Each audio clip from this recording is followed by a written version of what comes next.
Welcome to this week's Resistance Download. The whole title of this week is Value. I actually just got back from being over in Greece for a couple of weeks. You're going to see a few downloads that kind of deal with topics that I learned while I was over there. And we're talking about value because it's actually kind of interesting. When we started learning about the Jewish culture more and also learning about Paul and his adventures, one thing that continued to come up was the value of people and how often Scripture talked about our value inside of God and our value in how we treat the people that are around us. There's a famous passage you may be familiar with, a couple of them. One is found in Genesis 1:27. It says, "So God created humankind in his image. In the image of God he created them. Male and female he created them." Genesis 1:27. And that really means that we're created in the image and likeness of God, which means that every person on the face of planet Earth, whether we agree with how they live or don't agree with how they live, whether they're acting sinful, whether they're not acting sinful and they're following God, every one of them has value. They have worth. They have purpose.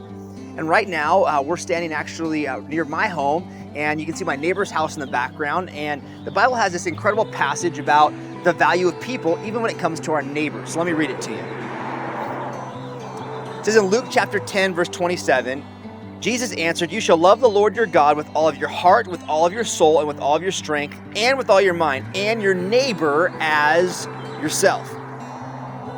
Jesus made a really profound statement, and actually most Jews often rendered it saying it this way. They believed it was more like, love your neighbor who is like yourself. And the whole premise was this, that you can't say you love God and that you value God, that your relationship with God's important, and then not treat your neighbor with the same type of love that you treat God with. Because if you don't love your neighbor who you can see, how can you love God who you can't see? So the Jews understood this principle, and literally they said that love your neighbor who is like yourself. Not even love your neighbor as yourself, but love your neighbor who's like yourself. What does that mean? Your neighbor has the same flaws, the same imperfections, the same mistakes, the same capacity to do things that they shouldn't do.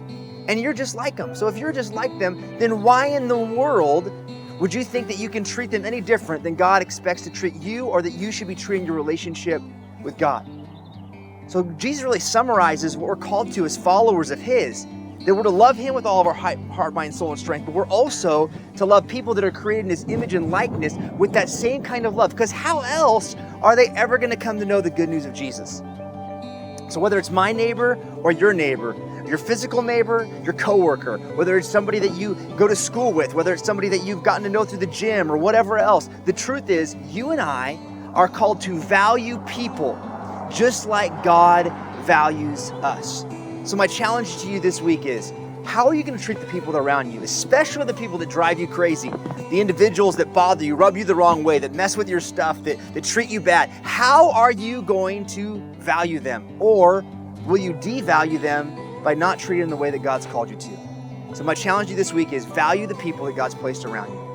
I love you and I believe in you. Look forward to seeing you next week.